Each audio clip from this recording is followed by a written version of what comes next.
Here's how to see what Instagram Reels your friends liked in 2026. If this video helps, please like and subscribe for more quick tutorials. Instagram no longer shows a public list of Reels your friends liked.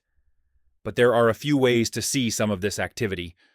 When you scroll through Reels, you may see a label saying, "Liked by friend's name." This is the main way Instagram shows your friends' Reel likes. If your friend commented on a Reel, you'll see their name in the comments. This often helps you discover Reels they interacted with.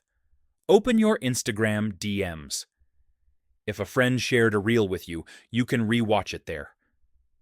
This is another indirect way to see what they liked. There is no Reels likes tab or activity feed anymore.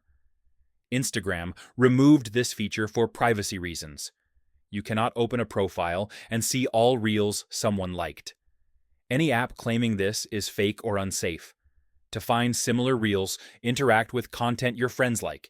Instagram's algorithm will suggest more, and that's it. That's how you see what Instagram Reels your friends liked. Subscribe for more Instagram tips.